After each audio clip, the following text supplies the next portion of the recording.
we began last week.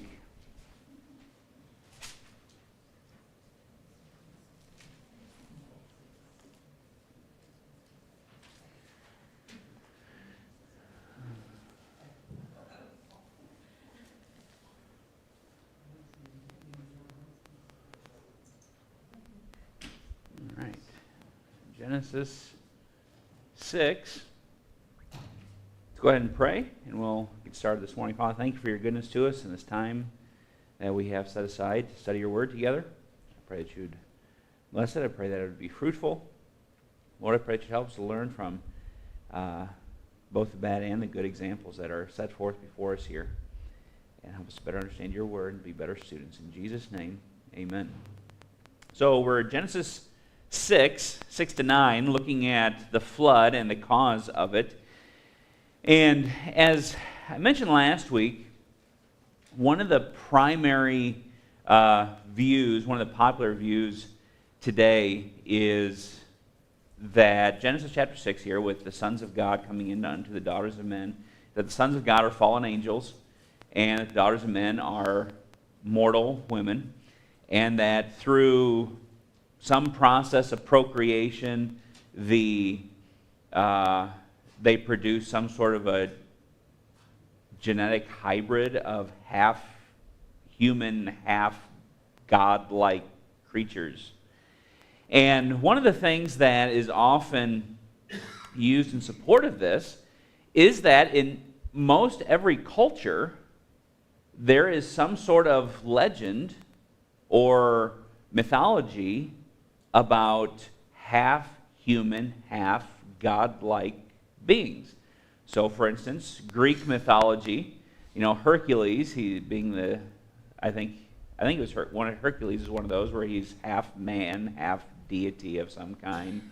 And you have all different types of beings within Greek mythology that are part human and part god of some kind. And they're super beings. And these half-breed beings that were produced, supposedly, were giants of some kind. And typically how this goes is these giants were 30 or 40 or 50 feet high. And that's a little tall. It seems like if there were people that big, that there would be evidence of it, like you might find a bone or something. The Native Americans have a legend, some of them, especially going farther out west, of this people that was like 15 or 20 foot tall, and they had long red hair, and they were cannibals, and they had 6 fingers, and Wild Bill Hickok, I think that was it. Yeah, Wild Bill Hickok, when he was out west with the Indians, he wrote down one of their legends in that these giants could run beside the buffalo and pick them up with one arm and rip a leg off of them and eat it as they were running, just to kind of put in perspective how big they said they were. And I don't know if that's necessarily proof. And is that what we base Bible doctrine on, is because we have some sort of a legend, and it makes sense and it fits. What we have here in Genesis chapter 6 is an explanation for that. Not a proof of it, but an explanation for it. Because the Egyptians had a mythology similar to this. And that some of their gods had come down, procreated with human women, and produced some sort of a hybrid giant race, and these became the gods, some of them, within Egyptian mythology. And where was Israel for 400 years? They were in Egypt. Do you think in 400 years, being in Egypt, that they might have been taught some of this mythology and been exposed to quite a bit of it?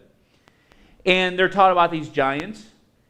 And now they've been delivered from Egypt. God is telling them in the book of Genesis about who he is and their relationship to him, and he's taken them to a land that he's promised. And when they get to that land, what is it that they're going to see in that land? Giants. Remember Kadesh Barnea? That's what's going on at Kadesh Barnea. God brings them right to the brink of the promised land. And the people say, democratic society. I think, everybody says, I think we should send some spies in there and just kind of scope things out first. And so the first business meeting ever taken place among God's people, and they go in there. And when the spies come back, 12 men went to spy on Canaan. 10 were bad. 2 were good, right? So Joshua and Caleb come back. Oh yeah, and look at the grapes.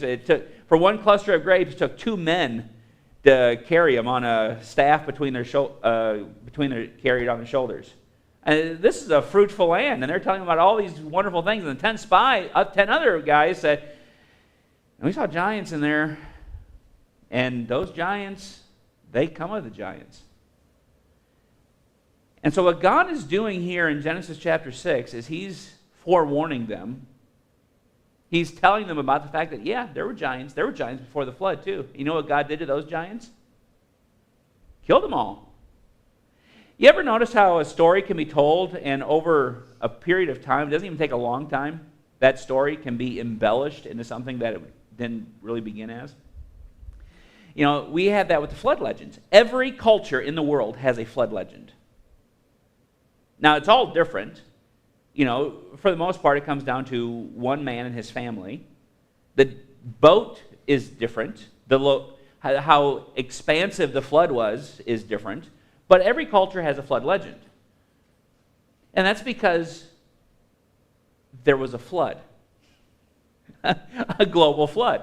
And Shem, Ham, and Japheth and their families, they told their kids, and then their kids told their kids, did you know it probably wouldn't take more than 1,000 years and that flood legend would be totally different as those people were spread out all over the world? And they tell them, back when Grandpa Shem was on the other side of the flood, there were giants in the land. And these things were so powerful, and they were like gods to us. Well, that can be changed into something else, couldn't it? And so that's what's going on here. And I want you to notice here what he says. Chapter 6, verse 1. And it came to pass, when men began to multiply on the face of the earth, and daughters were born unto them, that the sons of God saw the daughters of men that they were fair, and they took them wives of all which they chose. The Lord said, My spirit shall not always strive with man, for that he also is flesh, yet his day shall be 120 years. So from the time God decreed that he's going to destroy mankind to the time of the flood, when the judgment is poured out, is 120 years, what he's talking about there. Now watch this, verse 4. There were giants in the earth, watch this, in those days. What days are those? It's the days before the flood, but more specifically, what days are those? How does the chapter begin? It came to pass when men began to multiply. Daughters were born to them. Yeah. So as population is beginning to explode and expand on the earth, what else is taking place? That in those days, there were already giants. Now watch what he says. There were giants in the earth in those days. Now watch. And also after that, when the sons of God came in unto the daughters of men, and they bare children to them, the same became mighty giants, which were of old, giants of renown. Is that what it says? What does it say? They're men. So these are not some sort of a hybrid. You think God may have been able to formulate a vocabulary that he could describe a giant, since he just used giant? So were the giants there before the procreation, or did the procreation of the sons of God with the daughters of men produce the giants? They were there before. That's what it says. There were giants in the earth in those days, and then after that, when the sons of God came into the daughters of men, the children born to them were mighty men, which were of old, men of renown. Now, were they giants? Quite possibly. There could be lots of giants. We have giants today, and not necessarily 15 foot tall. I think it was Og, king of Bashan, when the children of Israel are there in Moab. Og, his bed was like 15 feet long.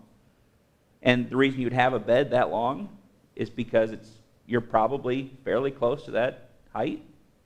Pretty good chance. Goliath was somewhere between 9 and 10 foot tall. You know, it depends on if you're going with a standard cubit of 18 inches or an Egyptian cubit of 21 inches. But if you had giants in the land, and this is important too, because if you had giants in the land, if you had numerous giants, it could be that all the people were giants compared to those after the flood. That's a possibility too. I mean, things were pure. The genetic line had not been corrupted as much, and it wasn't dying off as fast as it did after the flood. People are living to be almost 1,000 years old. It's quite possible that maybe even Noah and his sons were giants. That might make his cubit a little bit bigger, wouldn't it, when we think of the size of the ark? So just some things to think about there. But notice it is men that God is going to destroy. It's the wickedness of men. Verse 5, God saw that the wickedness of man was great in the earth, that every imagination of the thoughts of his heart was only evil continually. And it repented the Lord that he had made man on the earth, and it grieved him at his heart. And the Lord said, I will destroy man whom I have created from the face of the earth, both man and beast and creeping thing and the fowl of the air, for it repenteth me that I have made them. So what's going on here is that God is going to destroy all of humanity. And the reason he is going to destroy all of humanity is because of man's sinfulness. Remember, we're in the dispensation of conscience, and in the dispensation of conscience, the responsibility of man is to do all known good, abstain from all known evil, and it is because of man's violation of that and their failure to do that, that is why God is going to destroy the world. That is the test that he gave them. That is the responsibility he gave to them. And they failed. And so God is going to destroy.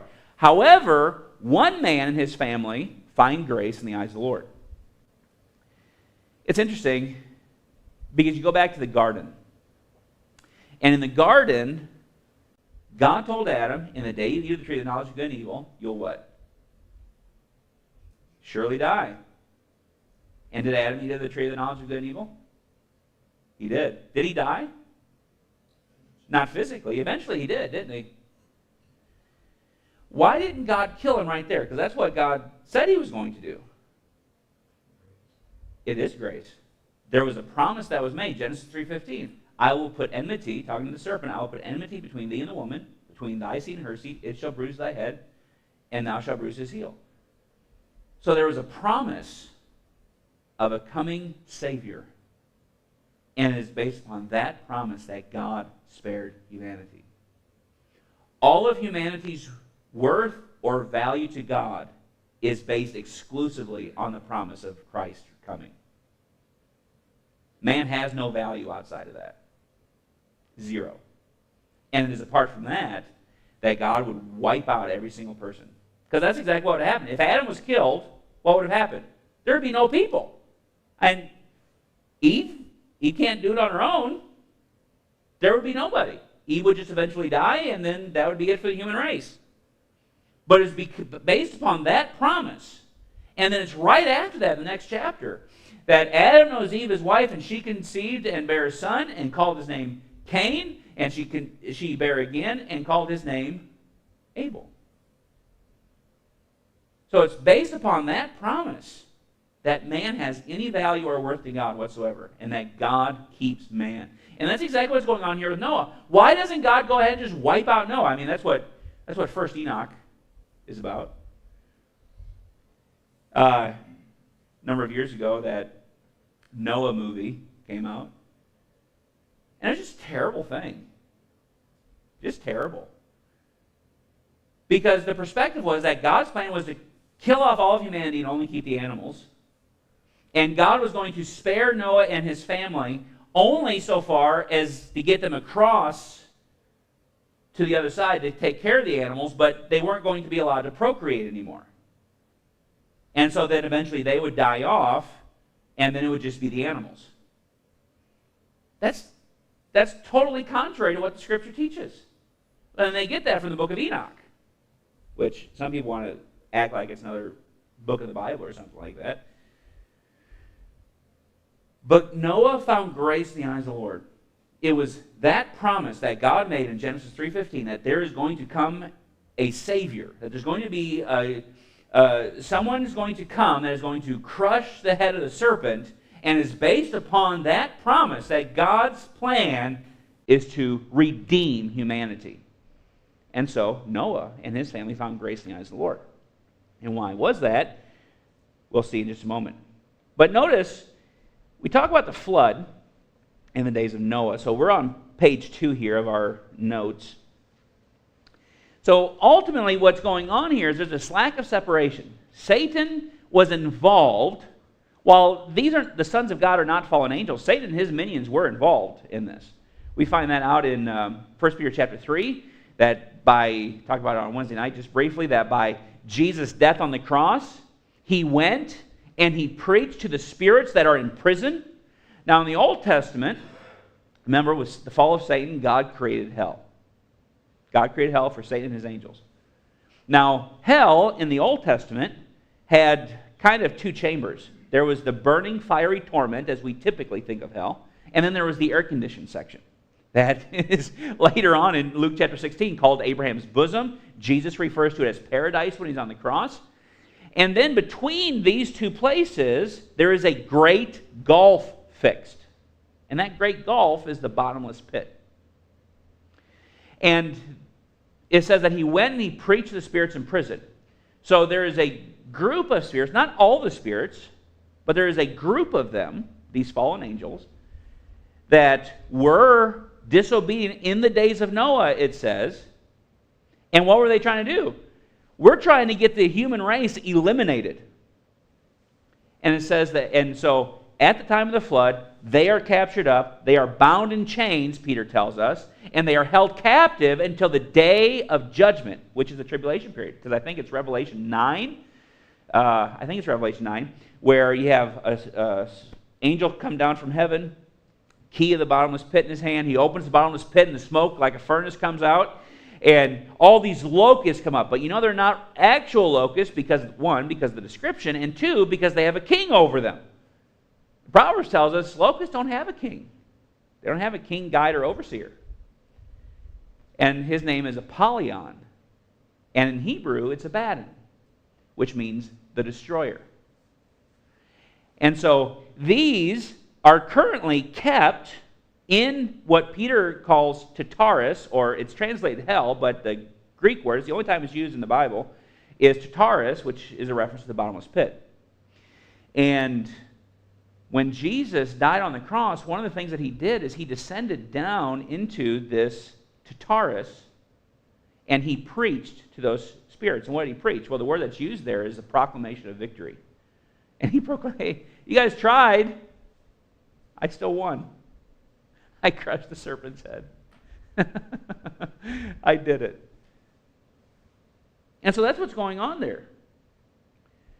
But it was this lack of separation. Ultimately, it was this lack of separation between the godly and the ungodly, them coming together, the sons of God with the daughters of men, whom God intended to be separate from one another. They came together. It produced a degeneration within humanity. That man went to his ultimate low, that the wickedness of man was great, and the thoughts, the imagination, the thoughts of his heart, it says, was only evil continually. And because of this, God was going to wipe them out. Now, this is something that's clearly taught to us in the New Testament. We see this being taught to us as well. Let's go to 2 Corinthians. Keep your place, Genesis. Go to 2 Corinthians.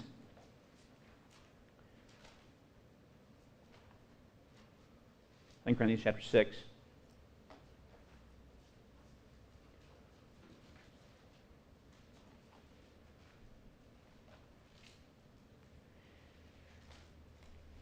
You ever put a cross-reference down somewhere and then you forget why you put it there? Now I remember. Okay. So 2 Corinthians chapter 6, notice down to verse number 14. We're told, "Be ye not unequally yoked together with unbelievers. For what fellowship hath righteousness with unrighteousness? What communion hath light with darkness? What concord hath Christ with Belial?" That's another name for Satan. "Or what part hath he that believeth with an infidel? And what agreement hath the temple of God with idols? For ye are the temple of the living God. As God has said, I will dwell in them and walk in them, and I will be their God, and they shall be my people. Wherefore, come out from among them, and be ye separate, saith the Lord. Touch not the unclean thing, and I will receive you, and will be a father unto you, and ye shall be my sons and daughters, saith the Lord Almighty. Now watch chapter 7. Having therefore these promises, dearly beloved, let us cleanse ourselves from all filthiness of the flesh and spirit, perfecting holiness in the fear of God. So he makes it abundantly clear to us, plainly, that we are to be separate from the world. Now that doesn't mean we need to be Amish. That doesn't mean that we need to, pick a time back in the 1600s and just stay there. That's not what he's talking about. He's talking about our lifestyle. That we as believers are not trying to blend in with the world and be like the world. And he says not to be unequally yoked together with unbelievers. Now, that's not only talking about marriage, but that's one of them. And if you have one person who is a believer, and then you have another person who has the devil for a father, what do you think is going to happen with the children? Now, does that mean that they can't be saved? No, it doesn't mean that. But who do you think is going to have the greatest influence over somebody who's born a viper in a diaper? And that's just the reality of it. And that's exactly what's going on in Genesis chapter 6. That's why the man is plummeted into such darkness and wickedness. It's because, I claim to be a believer, but I'm not exactly being too separate. Well, that kind of takes away the power of your testimony. Notice over in Revelation. Same thing's happening in Revelation chapter 2. Hope you kept Genesis chapter 6. We are going back. Just a moment.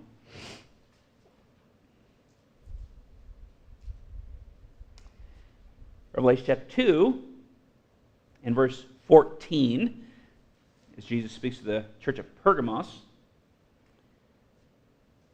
Says, but I have a few things against thee, because thou hast there them that hold the doctrine of Balaam. Now remember, this was something that happened with the children of Israel. What he's referring to there in Numbers 22 to 24. Where, he says right here, doctrine of Balaam, who taught Balak to cast a stumbling block before the children of Israel, and to eat things sacrificed unto idols, and to commit fornication. So he's here within the church, he says there's this issue of marriage going on, this fornication, this sexual sin of believers, my people, getting together with the ungodly. That's what the doctrine of Balaam is. That's what it was for them to be a stumbling block. Is Balaam told Balak, if you want God to curse these people, if you want God to get rid of them, the only way you're going to do this is if you put your women out by the road and invite them to your sacrifices. That's the only way this is going to happen. That's exactly what the children of Israel did. And God sent a plague and began to wipe them out. And so we see a very clear warning here for the church. And notice what he says in verse 16, repent, or else I will come unto thee quickly, and will fight against them with the sword of my mouth. I don't know about you, but I don't exactly want Jesus fighting against me. I'd certainly rather him be on my side. But this is exactly what he's saying. Now, I want you to go to Matthew 24. Because we're looking at the days of Noah. What was going on in the days of Noah? Well, a number of things was going on. But Jesus tells us that just before he returns, it's going to be just like it was in the days of Noah. And it doesn't have anything to do with genetic hybrids. It doesn't have anything to do with angels procreating with women. It doesn't have anything to do with that. Notice what it says here. Matthew 24, down to verse number 36. But of that day and hour knoweth no man, talking about the day of the Lord.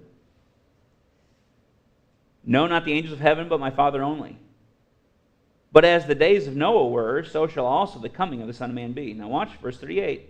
For as in the days that were before the flood, they were eating and drinking, marrying, and giving in marriage, until the day that Noah entered into the ark, and knew not until the flood came took them all away, so shall also the coming of the Son of Man be. So now he's describing the coming of judgment upon the earth. It's going to come just like the flood did. Now what he's describing there when he says they were eating and drinking, marrying and giving in marriage. Do people do that today? Do they eat and drink, marry, and are given in marriage? Well, that's pretty common, isn't it? The marriage becoming less common, but it's pretty common. It's going on in our world. The point that he's making there is that it is simply business as usual.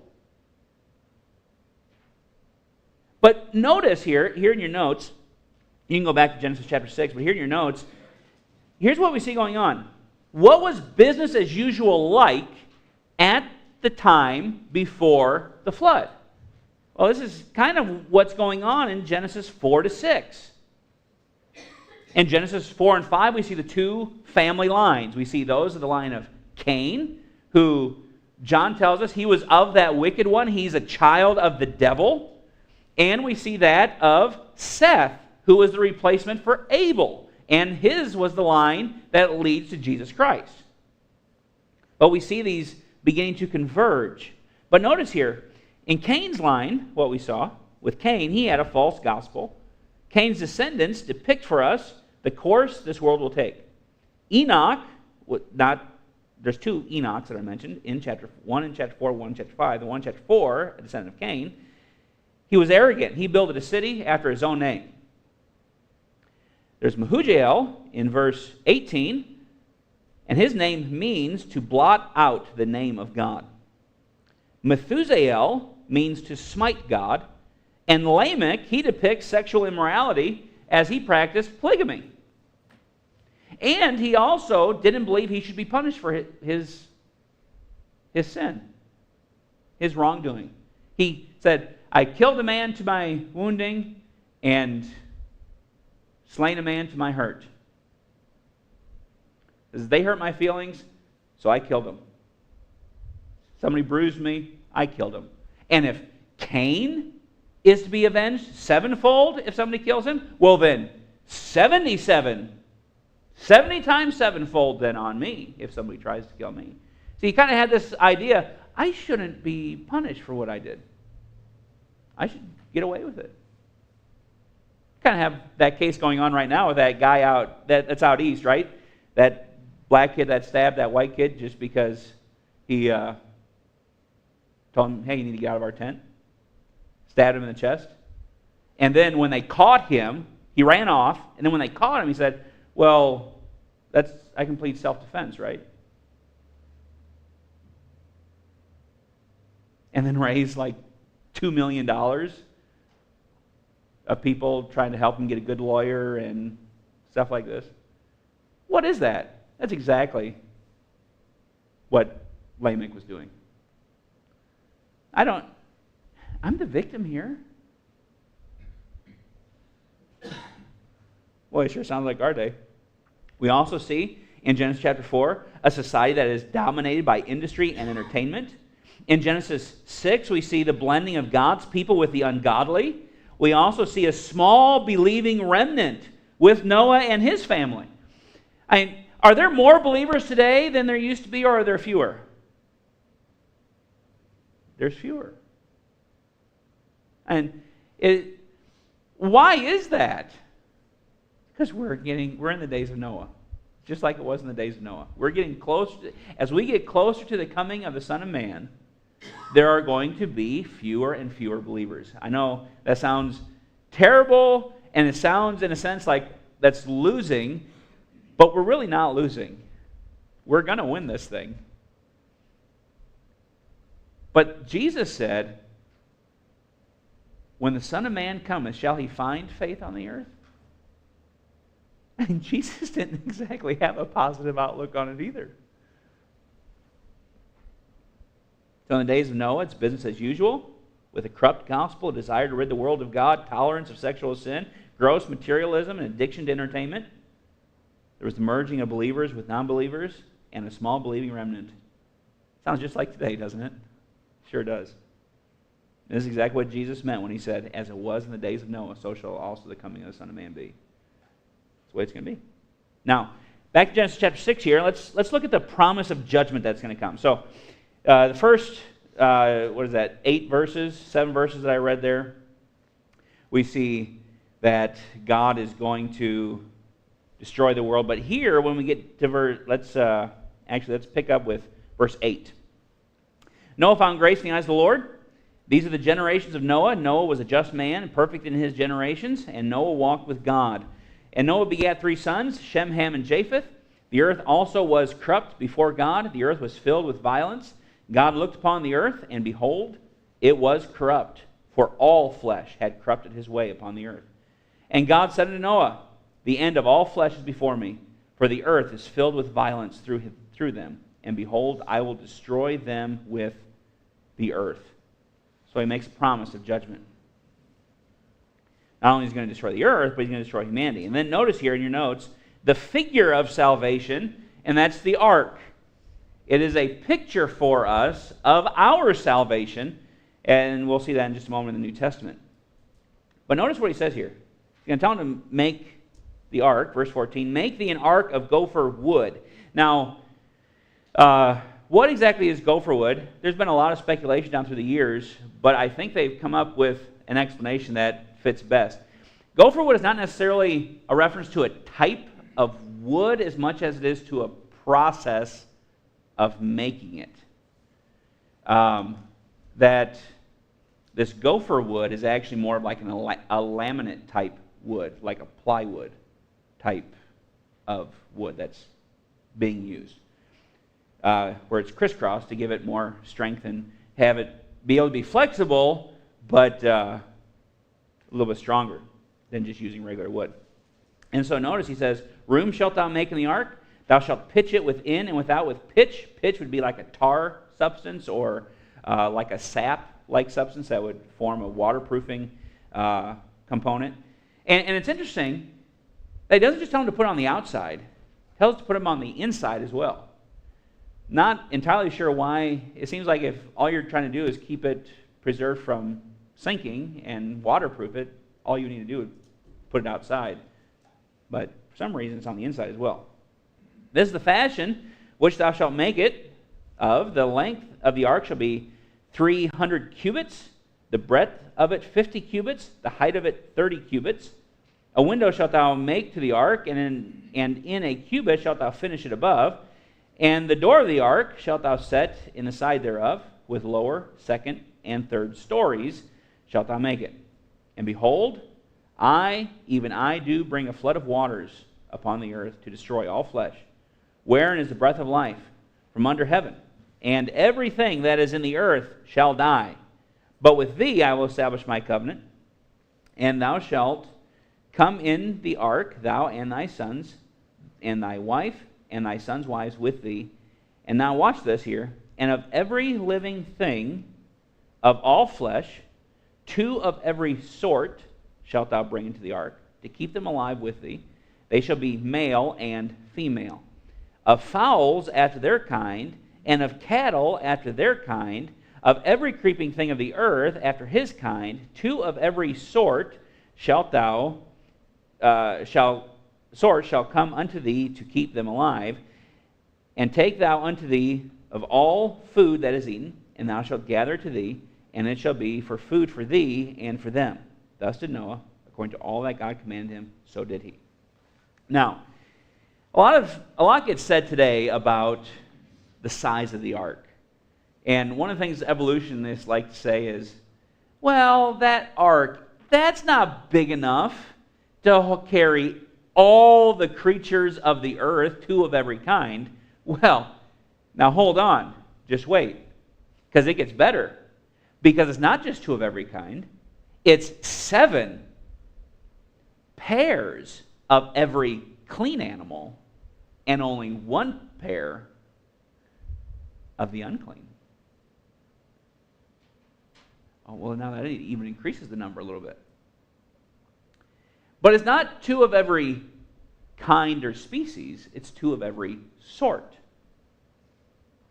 So you'd bring in like 2 bear as opposed to all the different types of bear. You'd bring in 2 types of cat as opposed to all the different types of cats. It's really interesting because, so like you have the Bengal tiger, which is orange, and then you have the Siberian tiger, which is what color? White. Do you know they're the exact same tiger? I'm pretty sure it's a Bengal tiger. They're the exact same tiger. I think I've told this before, when we lived in Omaha, we went to the zoo a lot, and so in the cat complex, they had Bengal tigers there.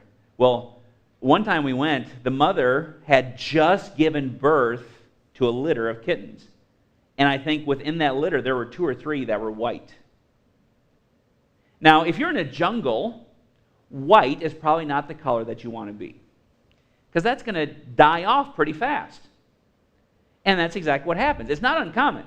I think the polar bear and the brown bear are the exact same bear.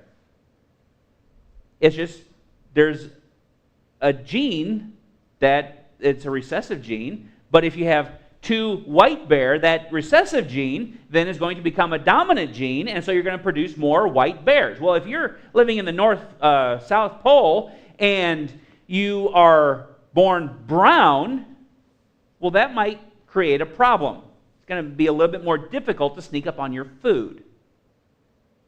So there's a lot of variation that can take place within the genetic pool when you only have 2 of something. You know, you can have 2 dog kind, sort, whatever, 2 canine type, and from that you can create all sorts of dogs.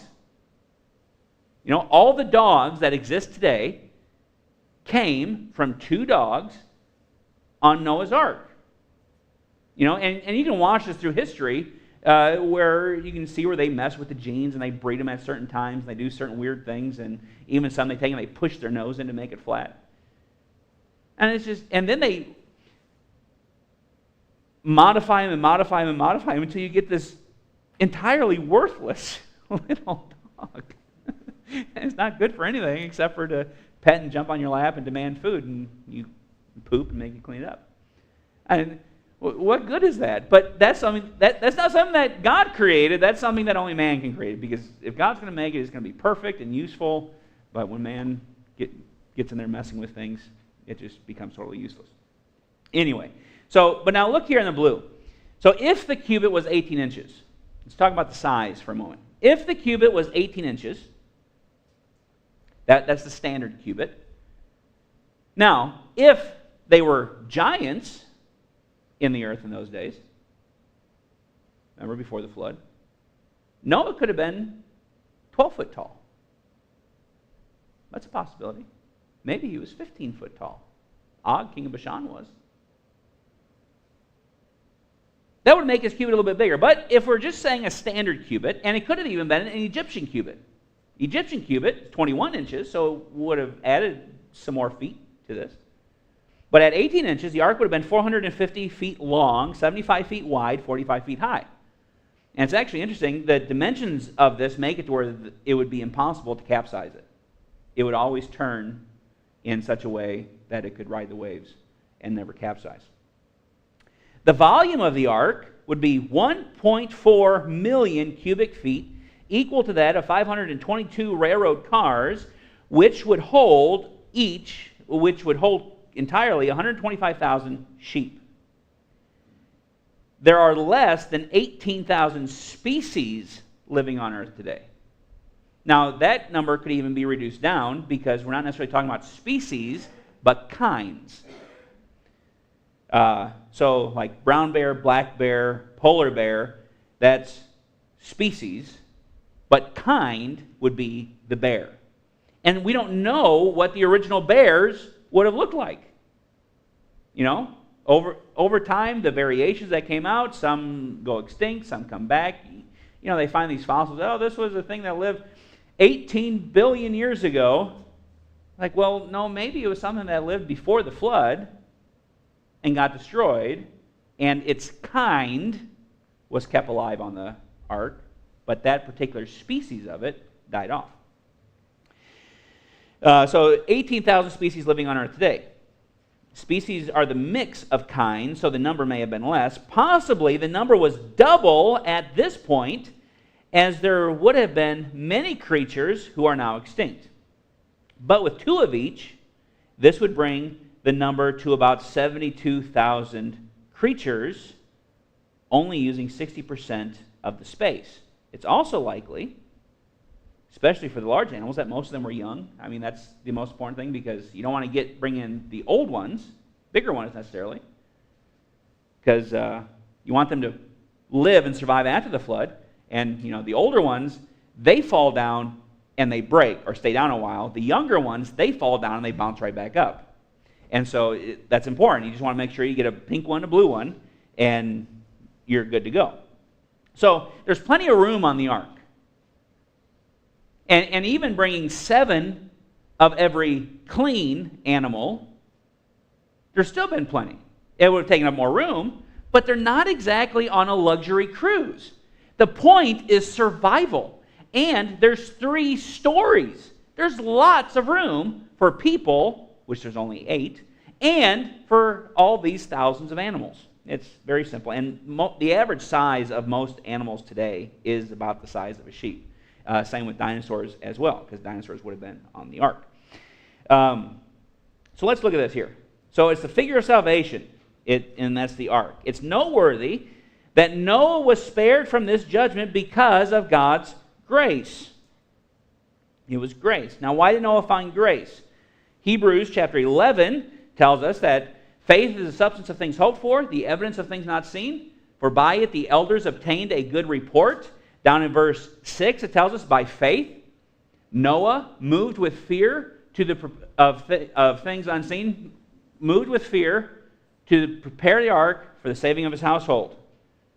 So what did he do? It was by faith. Noah was saved by grace through faith. That's the same way it is with people in every single age. Now it's called the figure of salvation. 1 Peter chapter 3.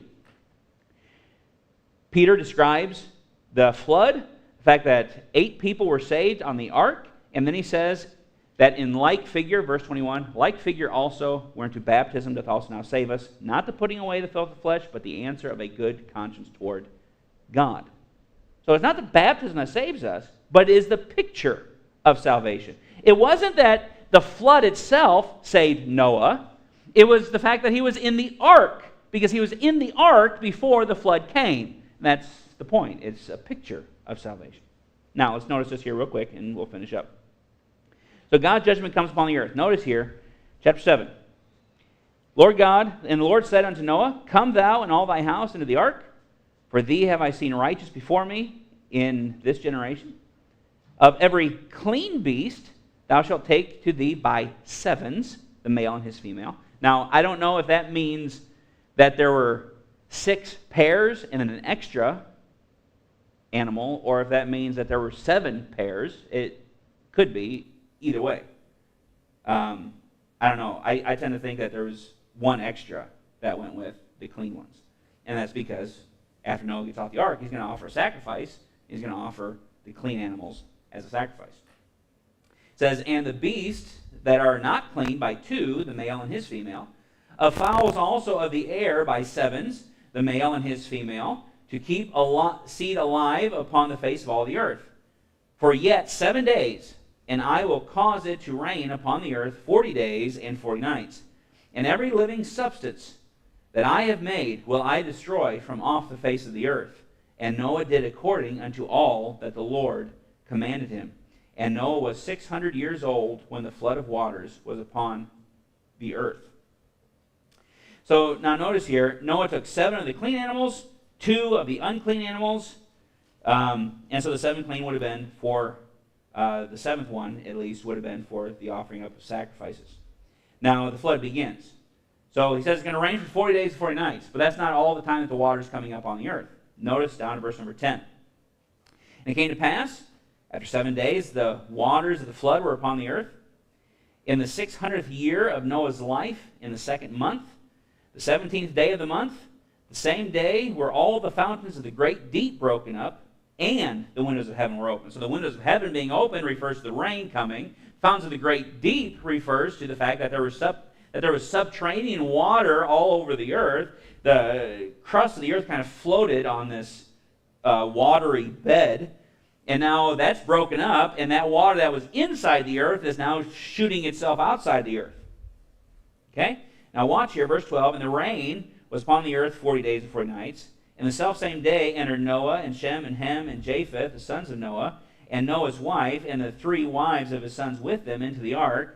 They and every beast after his kind, and all the cattle after their kind, and every creeping thing upon the earth after his kind, and every fowl after his kind, every bird of every sort. And they went in unto Noah into the ark, 2 and 2 of all flesh, wherein is the breath of life. And they went in, and they that went in male and female of all flesh, as God commanded him. And the Lord shut him in. And the flood was 40 days upon the earth, and the waters increased and bare up the ark, and it was lift up above the earth. And the waters prevailed and were increased greatly upon the earth, and the ark went up upon the face of the waters. And the waters prevailed exceedingly upon the earth. You kind of get the idea that there's a lot of water involved here. It just keeps repeating it.